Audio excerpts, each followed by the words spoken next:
네, 샬롬 여러분, 좋은 아침입니다. 오늘도 같이 아침 모임 하게 되었는데요. 제가 기도하고 시작하도록 할게요. 기도하겠습니다.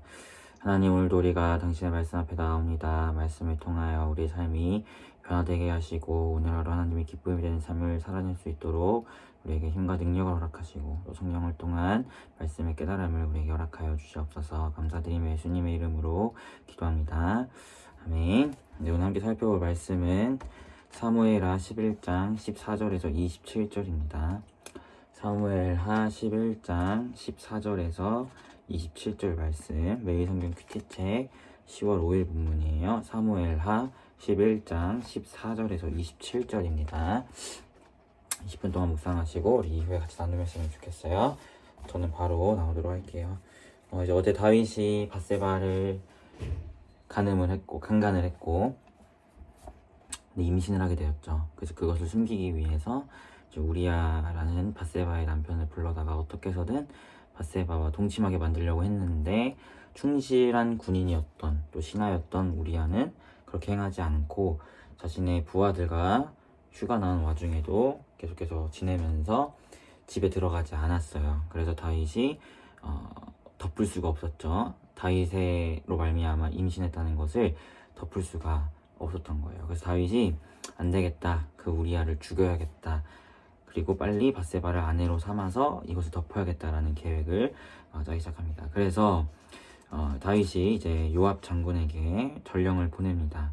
어떤 내용이냐면 우리아를 제일 앞장 세우고 너희는 뒤로 빠져서 그가 전쟁터에서 죽게 만들어라 라고 명령을 내려요. 그래서 요압이 그 명령대로 우리아를 전쟁터에 제일 앞에 보내고 뒤에 군인들이 싹 빠져서 우리아가 죽게 만들죠. 그리고 이제 요압이 그 일을 다윗에게 보고합니다. 그러면서 이제 다윗이 어떻게 행동하냐면 그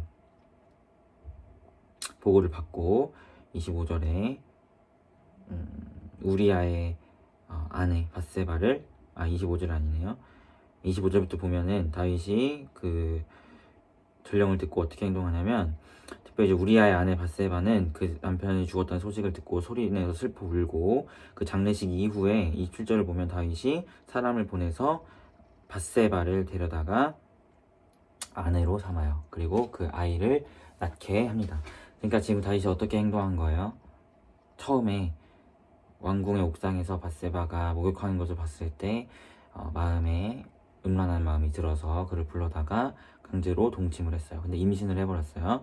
그래서 이것을 밧세바가 이제 우리야가 전쟁 중 휴가를 나와서 밧세바와 동침을 해서 그 남편의 아이라는 것으로 위장하게 하려고 우리야를 어떻게 해서든 집에 보내려고 했는데 우리야가 그것을 하지 않았죠. 충성된 군인이어서.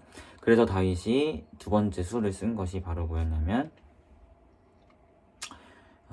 우리아를 전쟁터에서 빨리 죽게 만든 다음에 이제 남편이 있는 사람을 아내로 취할 수는 없으니까 죽게 만들고 밧세바를 아내로 취해서 그 아이 태어난 아이가 결혼하기 전에 임신한 아이가 아니라 결혼한 이후에 임신한 아이로 위장을 해서 다윗이 자신의 죄를 덮으려고 행한 것을 그런 꼼수를 썼다는 것을 우리가 보게 돼요. 그런데 이 모든 일에 대해서 성경이 한마디로 정리합니다. 27절 끝에 보면 다윗이 행한 그 일이 여호와 보시기에 악하였더라 라고 말씀이 이야기하고 있어요. 특별히 다윗이 이제 자신의 죄를 덮기 위해서 행한 이 여러 가지 수들, 우리아를 집에 보내보기도 하고 그것이 안 되니까 우리아를 죽이고 밧세바를 자기 아내 삼아서 마치 결혼한 이후에 생긴 아이처럼 만들려고 하는 이런 모든 수들을 쓰는 이런 과정들을 볼 때에 그 죄, 다윗 안에 그 죄가 다윗을 점점 좀먹는다는 것을 우리가 보게 돼요. 우리가 알다시피 다윗은 하나님 마음에 합한 자였고 왕이 되었을 때에도 하나님께 묻고 물으며 나아갔던 정말 신실한 왕이었는데 그런 그가 한순간의 죄, 특별히 어제 본문에서 본 것처럼 그 죄악된 마음이 들었을 때 그것을 잘라내지 못하고 또 말씀으로 막 합리화하면서 그런 죄에 빠지게 되었을 때 그 죄가 계속해서 그 다윗의 심령을 갉아먹어서 죄가 죄를 낳고 죄가 죄를 낳게 되는, 결국 우리아라는 사람을 어떻게 보면 살인 교사로 죽이게 되는 살인죄에 해당하는, 또 십계명을 결국 어기게 되는, 직접 죽인 건 아니었어도 사실 살인한 거죠. 십계명을 어기게 되는 그런 결과를 초래한 것처럼 죄가 죄를 좀먹고 있다는 것을, 죄가 다윗을 좀먹고 있다는 것을 우리가 말씀을 통해서 보게 돼요. 그래서 죄는 이런 것 같아요. 우리가 지을 수 있죠. 연약한 존재이기 때문에, 아직 구원의 완성에 이르지 못했기 때문에 분명히 죄를 지을 수 있지만, 우리가 죄라는 것을 깨달았을 때 보일 태도는 반드시 하나님께 다시금 돌아가는 회개의 태도가 반드시 필요합니다. 우리가 죄를 지은 이후에도 회개하지 아니하면 우리 안에 죄가 계속해서 우리를 좀먹고 하나님과의 교제에서 멀어지게 하고, 그리고 그 죄가 또 다른 죄를, 또 다른 죄가 또 다른 죄를 낳게 되는 이러한 불상사, 다윗과 같은 불상사가 우리 가운데 있기 때문에, 죄가 우리를 지배하지 아니하도록 우리 안에 성령님께서 우리를 이끄시도록 날마다 우리 죄를 돌아보고 죄를 고백하고 또 성령 충만을 간구하는 것이 우리에게 너무나 필요하다는 것을 알게 됩니다. 그래서 사랑하는 피플리 친구들, 또 모두가 순간순간 여러분의 마음 가운데 죄의 또 유혹과 그런 마음들, 또 죄를 짓게 되었다면 그것을 가만히 내버려 두지 말고, 죄가 나를 좀먹지 않도록 그 순간 하나님께 돌이켜 회개하고 죄를 고백하고 성령 충만을 간구함으로써 정말 다윗과 같은 실수를 저지르지 않는 우리 피플리가 되기를 소망합니다. 그래서 오늘 하루 죄와 멀리 성령 충만히 살아가는 여러분이 되시기를 바랄게요. 제가 기도하고 마치도록 하겠습니다. 기도하겠습니다. 하나님, 오늘 말씀 가운데에서 다윗을 죄가 좀먹는 과정을 보게 됩니다. 죄가 죄를 낳고 죄가 또 다른 죄를 낳는 이런 죄의 무서움을 우리가 살펴보게 되었습니다.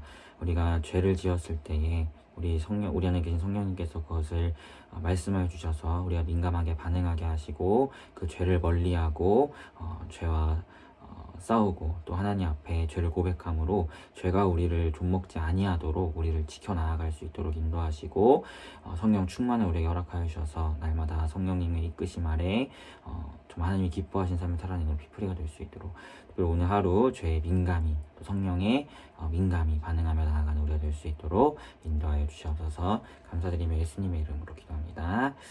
네, 여러분 모두 고생 많으셨고 오늘 하루도 주 안에서 평안하루 되시길 바라겠습니다. 샬롬.